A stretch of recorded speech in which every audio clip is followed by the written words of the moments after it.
The book of Romans, let's start off right in the very beginning with the objectives of the course. What are my objectives for you? The aim of this course is to give the students a working foundation for further study of the book of Romans. It's very important. This is just a few, as we say, antipasta. Not even a starter. It's just an antipasta while you're waiting for the starters to come, right? So we won't get deep enough to give you a full meal. It's just the beginning. If anything, I want to create a desire in you. I must create a hunger in you in these next 2 weeks that you go and study Romans. Upon completion of the course, we would expect you to have a good understanding, and it's a loose understanding, of the main themes of Romans.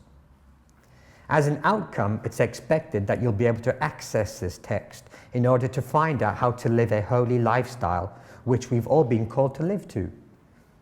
Because in Romans, there are life skills. How do you deal with sin? You know, some people say, well, make a rule. If you have a problem with Nutella, don't buy any.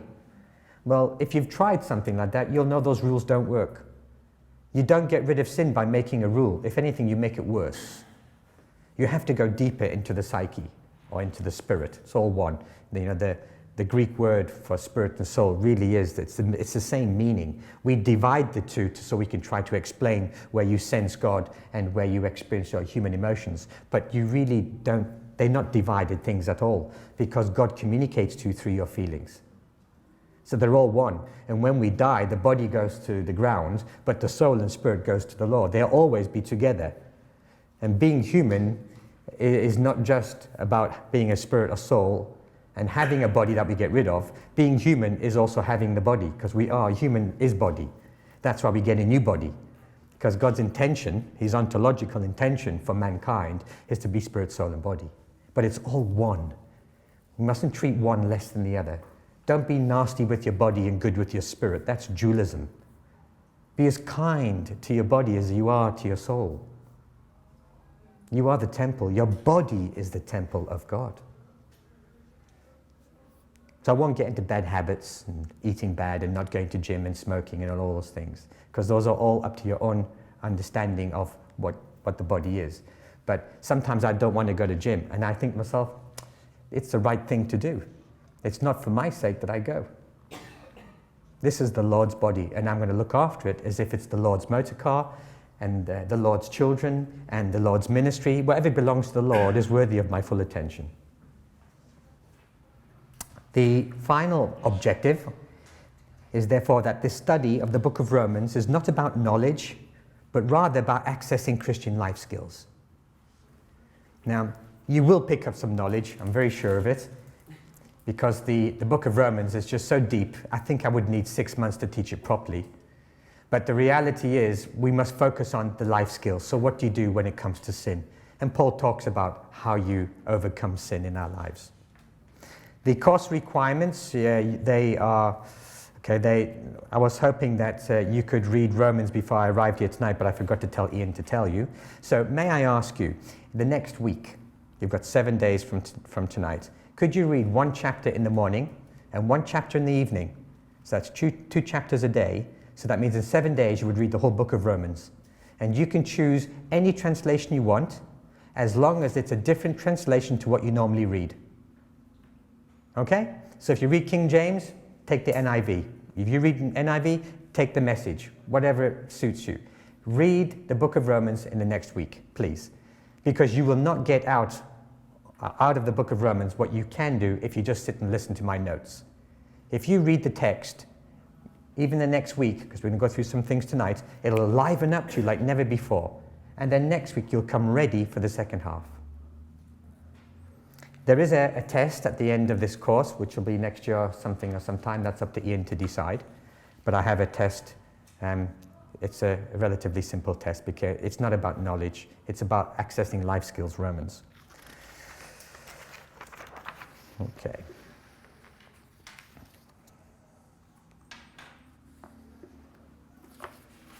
Let's turn over then, page 2, author and dating. Well, everybody, all the scholars all agree, Paul, the Apostle Paul, is the author. Paul was born in Tarsus. You've heard that Paul of Tarsus. Now, Paul, born in Tarsus, that was in Asia Minor, or what we call Turkey today. So Paul was born in Turkey, if we looked at it today, in the city of Cilicia, I think that's how you pronounce it, Cilicia or Cilicia. And Paul himself says this in Acts 21:39, that he is a citizen of Tarsus, which is no mean city. In other words, it wasn't a large city. It's funny how God calls big people from small towns. Jesus, Bethlehem, yeah. God's got a way of doing these things. He was also born a Roman citizen, a privilege that worked to his advantage on several occasions during his apostolic ministry. Paul was born a Roman citizen. This means his father must have been a Roman citizen before him. Paul was his Roman name. In addition to his Roman name, he was given a Jewish name, which was Saul, perhaps in memory of the first king of Israel, King Saul. And Paul was a member of the tribe of Benjamin. His Jewish heritage meant more to Paul than his Roman citizenship. That's very important. So Paul always presented himself as a Jew. He called himself the Jew, the Pharisee, the Hebrew of the Hebrew. But he was a Roman citizen, and he pulled out that card whenever it helped. Unlike many Jews who had been scattered throughout the world, he and his family did not become assimilated into the Gentile way of life, which surrounded them. Because that's what happened to many of the Jews. They became nominal, they lost their culture, their faith, and they just got assimilated. This is suggested when Paul describes himself as a Hebrew of the Hebrews in Philippians chapter 3. And confirmed by Paul's statement in Acts 22, he said that while he was born in Tarsus, he was brought up in Jerusalem at the feet of Gamaliel, a very prestigious teacher, the most illustrious rabbi of his day. Paul's parents wanted their son to be well grounded in the best tradition of Jewish orthodoxy. So Paul was a serious student. This was a serious theologian. He proved to be an apt pupil. He outstripped many of his fellow students in his enthusiasm for ancestral traditions and in his zeal for the Jewish law. This zeal found a ready outlet in his assaults on the infant church of Jerusalem. So we're about to read the letter of one of the most infamous enemies of the church. Once again, God's sense of humor takes a small guy from a small town, makes him into someone special, takes the enemy and makes him into the apostle. Once a friend told me that the best way God can avenge your enemies, take revenge on your enemies, is to save them. So don't ever pray this, curses against people, or God get them for what they did to me, or Lord, give them as they sow, they shall reap. Remember that, Lord, remember what they did to me. No. If you want revenge on your enemies, say, God, go save them. He might send you. The church presented a threat to all that Paul held most dear. Its worst offense was its proclamation of the one who had suffered a death cursed by the Jewish law as Lord and Messiah. The survival of Israel demanded that the followers of Jesus be wiped out. This is Paul's thinking. Then he got converted in his Conversion and Apostolic Commission on page 3. At the height of Paul's campaign of repression, he was confronted on the road to Damascus by the risen Christ. That was one of the requirements to be an apostle, was to have seen the risen Christ, or to have been with Christ before his ascension, like the first apostles. In an instant, his life was reorientated. The central theme of Paul's life, the Jewish law, was suddenly and profoundly replaced by the lordship of Jesus Christ. This wasn't 3 weeks of theological debate with some Christians. His life got changed on the spot. Probably Paul was so well equipped in the Jewish law that he probably wouldn't have been able to, you probably couldn't have convinced him. God just had to meet with him. That's the best way to convince anybody.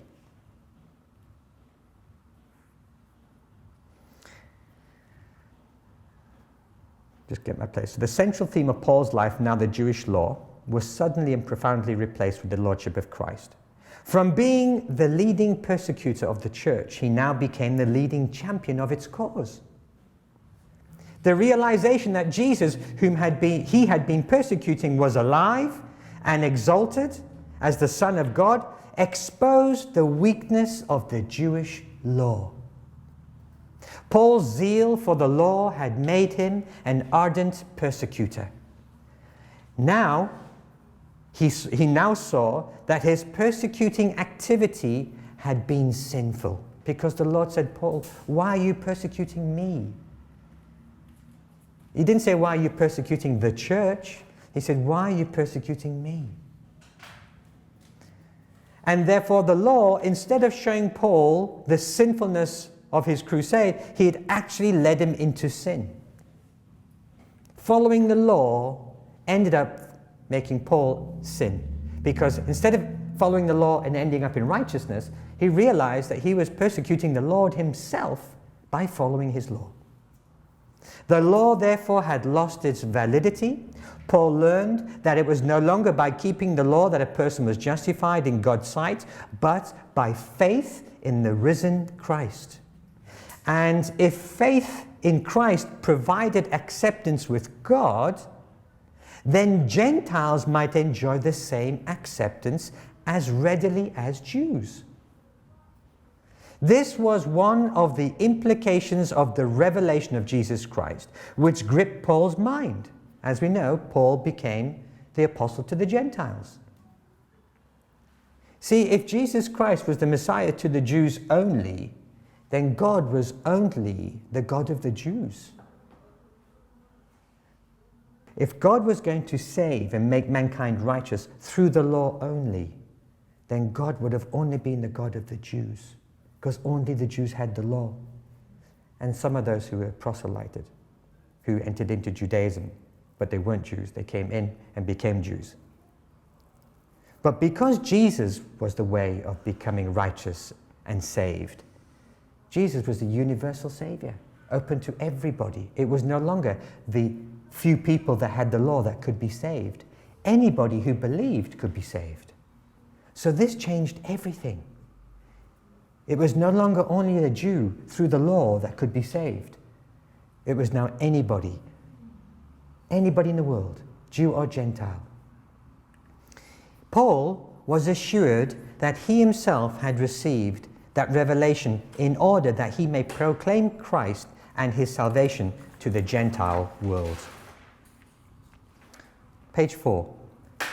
Paul, the apostle to the Gentiles. The way was now open for a wider Gentile mission.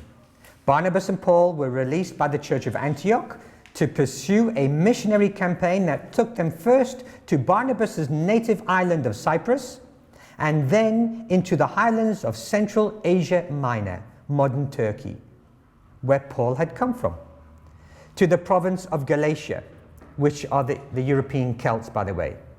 The book of Galatians was written to the Celts. Egality, Galatians, Gaul, Gaelic, they were European Celts. There, they preached the gospel and planted churches in the cities of Poseidon, Antioch, Iconium, Lystra, and Derbe. The missionaries then returned to Antioch in Syria. The great increase of the Gentile converts, listen to this, because I work, as you know, ecumenically, so I work with different Christians in different denominations. And one of the groups I work with is the Messianic Jews. And it's always interesting to work with them because at the moment they are the minority within the church. And it's like, wow, Jews are getting saved. It's like a novelty for a Gentile Christian to think, wow, Jews can be Christians? But it was quite the opposite in the beginning. Look, the great increase of Gentile converts caused alarm among the Jewish Christians in Judea, because the church began among the Jews in Jerusalem. The church was Jewish. The Gentiles were grafted in. Not the other way around.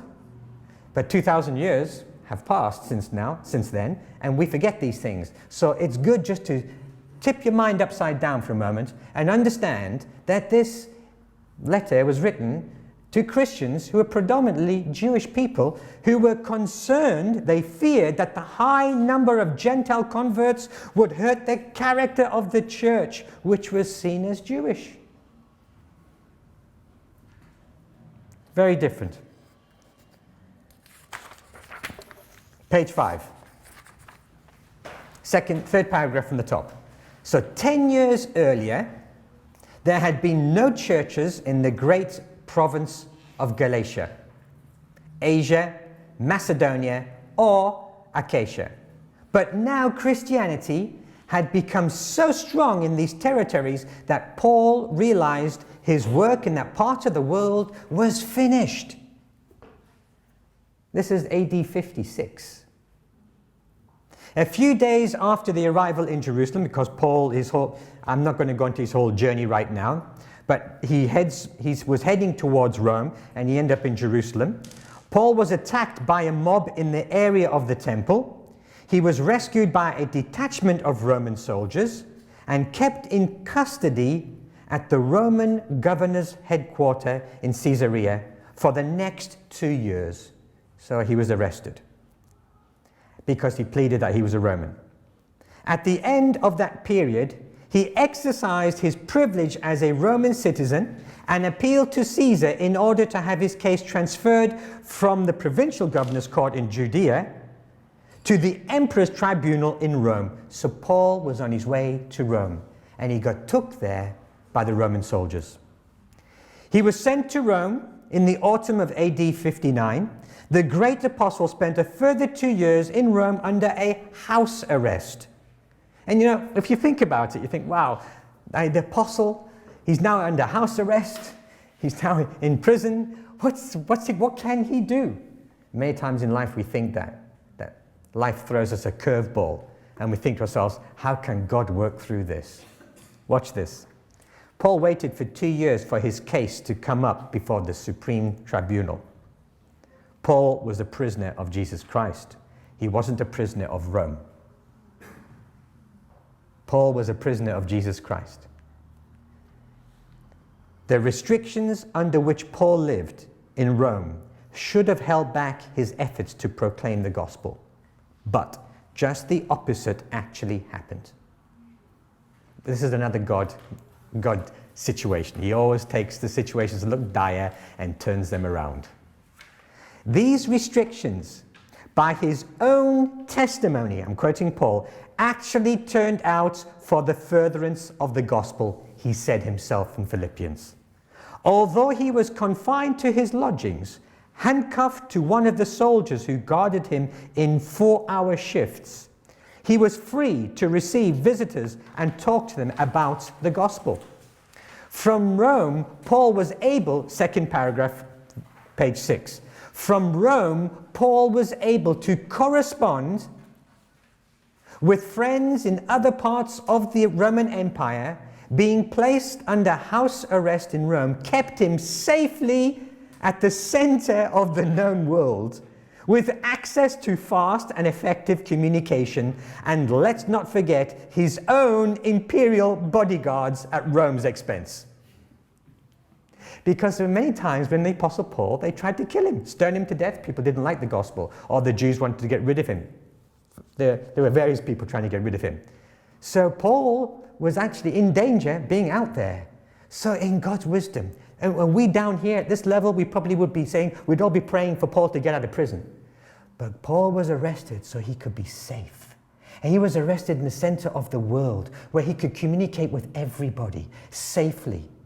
And if you go to Rome on a pilgrimage, go to the prison of St. Peter and St. Paul where they were held before they were killed. And inside the prison, on their wall, in commemoration of Peter and Paul, there's a plaque that says how they led their own guards and the prison wardens to Christ and baptized them in the water in the prison that was supposed to decay the prisoners to death. You know, sometimes we just have to raise ourselves up a little bit because we can't understand what God's doing in our life. But if we go into it with the right attitude and go and grab every opportunity that we can, you might find yourself right in the middle of God's perfect will for your life. And Paul was in prison. He was in his own little office with his own bodyguards, communicating with the entire world that could speak one language, Greek. And it was the best language to communicate in because it was such a developed and rich language that it was easy to communicate specifically and accurately the gospel. That's why they have 6 words for the word love. We love our wives, our husbands, our ice cream, and our dog, all the same as love. But in Greek, you can't say it like that. So the gospel came at the right time, the right language, and for the first time in history, the whole world was connected. And the roads were relatively safe because we had the Roman soldiers marching and guarding the roads because the roads were important to the Roman Empire for their trade. So they built an empire for their trade and they gave us exactly what we needed for the gospel.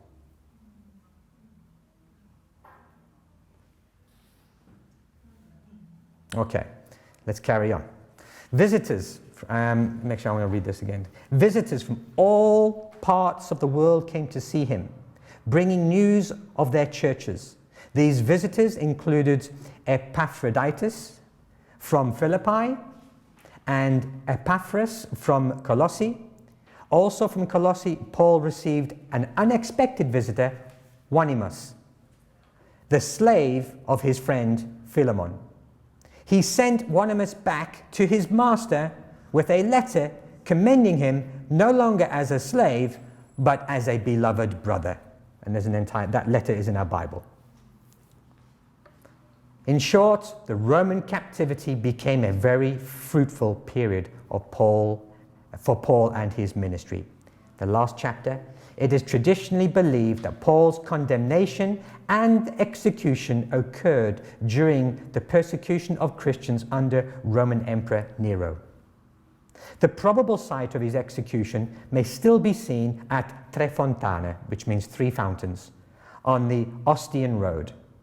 There is no reason to doubt the place of his burial marked near the Basilica of St. Paul. I've ministered in the Basilica. There beneath the high altar is a stone inscription going back to at least the 4th century, which says, "To Paul, the apostle and martyr." Now, what I've done on page 7, you see, I've actually given you an entire career of the Apostle Paul in synopsis, just so you can get a feel for the flow of his career, if you can call it a career. Maybe vocation would be a better word. What we'll do now on page 8 at the top, I just want to say to you that the date of the writing of the book of Romans is agreed that he wrote it in the city or town of Corinth, which is in Greece. I'm sure most of you know that. And it was written in AD 56. And it was very exciting for me because this summer just passed, me and my family went to Greece for summer and we actually visited Corinth and we sat in the place where the church was actually established by Paul because he stayed there for 18 months. It was very, just, to be in the place. Okay, so leave page 9, go over to page 10.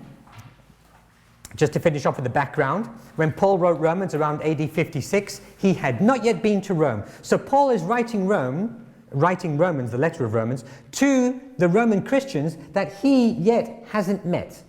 And the first Christian church in Rome is a Jewish church. If you go visit Rome and go look for the earliest church, you'll find it's a Jewish church. Christians from Jewish people. But he had been preaching the gospel since his conversion 21 years ago. He was converted in AD 35. Now, this is AD 56. So Paul, even though he hasn't been to Rome yet, he was writing to the Christians at Rome, and he himself had had 21 years of walking with the Lord. Therefore, the epistle is a mature statement of his understanding of the gospel of Jesus Christ. And on page 11, purpose and theme, halfway down. While Paul was in Corinth on his last visit, he met a Christian lady named Phoebe, who was on her way to Rome. Paul took advantage of this and asked her to deliver his letter to the Roman church on his behalf. Paul wrote to the Romans to introduce himself to a church that he'd never visited. At the same time, he set forth a full and orderly statement of the great principles of the gospel that he had preached. The book of Romans is commonly considered the greatest exposition of Christian doctrine anywhere in Scripture. It contains an orderly, logical development of profound theological truths. Romans is filled with the great themes of redemption, which are the guilt of all mankind, our inability to earn favor with God, the redeeming death of Jesus Christ, and the free gift of salvation to be received through faith alone. Page 12. At the top, due to the fact that Paul never visited Rome, his epistle does not address specific local problems. Do you remember when we did the epistles of John a couple of weeks ago? Every book dealt with a specific problem. There was the heretics. Do you remember the Gnostics? Then there was the story about giving hospitality to Christian ministers, but not to the heretical ministers. So Paul, or many of the writings in the Bible, pastoral writings, deal with specific situations that the apostles are writing to. The Romans doesn't deal with specific problems in Rome. It's a general layout or exposition of his theology. It contains general teaching applicable to all Christians all time, which is very interesting because sometimes when you read some of these shorter epistles, you'll think, well, what relevance does that have for me? And it may have in a particular situation, but in general, it was an issue taking place there and then, which may repeat itself in our day. But with Romans, it's different. Romans is about life skills. Romans is about something that you can apply to your life all the time. It's not just about fixing problems. The epistle to the Roman church, this is the third paragraph on page 12, the epistle to the Roman church is commonly accepted as the most complete statement of doctrine found in the New Testament, embodied in an epistle, which has been called, and Kate likes this one, the Cathedral of Christian Doctrine. So really, to give you just 2 evenings on the Cathedral of Christian Doctrine is not doing it justice, to say the least. But I believe that if you delve into Romans on your own, with the help of my notes and everything else that's out there, there are so many commentaries. Romans can keep you busy for years. It's so deep. It's so rich. We can sum up the 3 themes of the book of Romans in these 3 short themes: the justification of sinners, the sanctification of saints, of justified saints, and the glorification of the saints through their faith through faith and by the power of God. So let's start. Romans chapter 1, verse 1. I like how Paul introduces himself. Paul, a bondservant of Jesus Christ. Not Paul, the apostle, and puffs himself up. He calls himself a bondservant. And this is very important. You know, the Bible talks about being a slave, talks about servants, talks about sons, doesn't it? It also talks about bondservants. And a lot of people don't really understand the progression. But the progression is that when you're a slave, that was like when we were unsaved, and we would think about God and fear him. And slaves fear punishment. They do what they are told to do because of fear. Fear motivates a slave. But then we come closer to the God and we become servants. And we start serving the Lord for whatever reason that might be, but we are motivated by hope of reward. A servant works for you for a salary. So he's not a slave because a slave is motivated by fear of punishment. A servant, however, is looking for his reward, his remuneration. And there is a level of being a Christian, being a servant Christian, where you serve God because, hey, God's going to bless you. You give because you know God's going to give you back. Well, that's still a servant level. Because there's a next level, it's called sonship. And I know you do the Father Hearts on the course. I think Dave Daly does it, doesn't he? And Kim. Kim does sonship. Yeah, sonship. Sonship is when you get adopted. Okay? And this is called, it's a filial fear, because it's a fear of a child. The fear that a son or daughter has towards a parent is not that they're going to get punished or they're going to lose reward. Filial fear is that if I don't do what my dad doesn't want me to do, I'm going to hurt my dad's heart. That's a form of love. Filial fear is a form of love. And in the Bible, when it talks about the fear of God is the beginning the beginning of wisdom. The fear of the Lord is the beginning. That's the fear it's talking about, filial fear. Because when we get to the place where we are serving God, not because he's going to punish us, we're not slaves. We are not serving God because we're servants and we want him to remunerate us in some way. We're serving him because he blesses us. That was, by the way, what Satan said to God about Job. He said that these people are worshipping you because you bless them. And that's not the place to be. When you become a son or a daughter, you get adopted, you don't think about being punished. You don't think about the reward. You think about hurting the Father's heart. So you will not do certain things that hurts the Father's heart. Not because he's going to punish you, or he's not going to reward you, or you're going to lose your reward in heaven, or whatever it might be. No. You start living towards God with a filial fear, a love that you don't want to hurt your Father. It's not a fear of what's going to happen to you, it's a fear of what you do to his heart. But there's another stage, because sonship's not the ultimate stage. When a son or a daughter recognizes who they are now have been adopted by, everything that they live for becomes meaningless, because they love their parent who's adopted them so much that while they remain sons and daughters, they choose to serve his desires, and they become bond servants. A bondservant who's somebody who has come. That's why Paul, he's not saying he's a slave or a servant of the Lord in the way that you may have been taught. He's saying he's been adopted, and now he recognizes this incredible love that he's been accepted by. Therefore, everything that was important to him before, he counts it loss and makes himself a voluntary servant of God. But not a servant like the servant before sonship. The servant that comes after sonship, bond servanthood. You voluntarily say, I am your servant. I'm your son, but I'm here to serve you. I'm serving you as a son, and I'm a son serving you. That's the kind of son you want in the house. That will put your kingdom first, not his.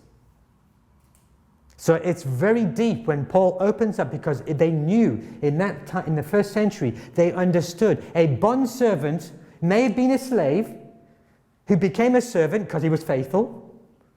Then he becomes part of your household, so he ends up getting adopted, and he becomes free. And because he loves his master so much, he chooses to give up his freedom, pierces his ear, and says, I'm staying here as a servant. I'm a bondservant. That's what a bondservant was. The ones who are made free, who remain, who choose to remain. And they knew when Paul said, I am the bondservant, they knew exactly what that meant. He'd gone through being a slave, the fear of God, through the remuneration stage of being a servant. He'd been adopted in the road of Damascus. He has chosen to give everything up and be a servant to his Father's kingdom. When you become a bondservant, you don't stop being a son or a daughter. When you get into this just blows my mind, the depth that we can get with God. So the basis, it says here, Paul, the bondservant of Jesus Christ, called to be an apostle, separated to the gospel of God, which he promised before through his prophets in the Holy Scriptures, concerning his Son Jesus Christ our Lord, who was born of the seed of David according to the flesh. And, this is very important, Jesus Christ was declared to be the Son of God with power according to the Spirit of holiness by the resurrection from the dead. Listen, Jesus is God, and he was declared God by the resurrection from the dead, not the fact that he didn't marry Mary Magdalene and have children.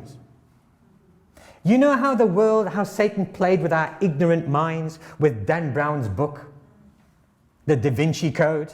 That Christ's deity was now put, and it was questioned because maybe he had a relationship with Mary Magdalene. They said they were married and he had children. Therefore, if you are married and you have children, you can't be God. But the Bible doesn't say anywhere in Scripture that Jesus was declared to be the Son of God because he lived a celibate life and he had no children. Jesus Christ is declared to be the Son of God because of his resurrection, not because of his celibate or his state of matrimony. And this is very important that you know this, because that book of Dan Brown confused so many people and made people question, because if Jesus was married, he couldn't be God. Well, the Bible doesn't tell us he was God because he was single. He was God because he resurrected from the dead. So Dan Brown's book means nothing to our theology. And you can read it as a good story. And that's what it is. But unfortunately, because of the ignorance of the people of our church, Christians thought in many parts of the world that if you were married, he couldn't be the Son of God. I'm not saying he was married. I'm not saying he was married. I'm saying he was declared to be the Son of God because he was resurrected, not because he was single.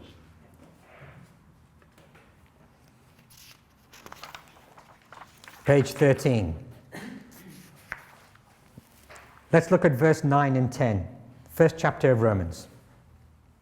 He says here, Paul, "For God is my witness, whom I serve with my spirit in the gospel of his Son, that without ceasing I make mention of you always in my prayers." This little phrase, serve with my spirit, the deepest part of who we are. Our serving God must be from the heart and not from compulsion, due to our parents' will or our church or family tradition. The worst thing we can do is serve God because we have to, or it's the right thing to do. It must be our own personal choice, and it must come from the heart. God is not seeking pious religion and superficial lip service. He's seeking those who will serve him willingly from the heart in truth. Now, this unannounced statement plays central stage to the gospel that was entrusted to Paul. The unannounced statement is that you served God with my spirit. Because remember, he had come from a Pharisaical background where everything he did was done according to the law. It was done because you had to. Compulsion. There was even punishment if you didn't do certain things. So therefore, many people, many of his colleagues, friends and family would have been serving the Lord because it was the right thing to do. The fact that Paul uses it, I serve God with my spirit, meant that his service went way beyond what the law dictated of him, and he served the Lord with his entire being. Thus he called himself the bondservant of the Lord. The servant who was made a son was given his freedom, but decided to stay and serve the Father, Master.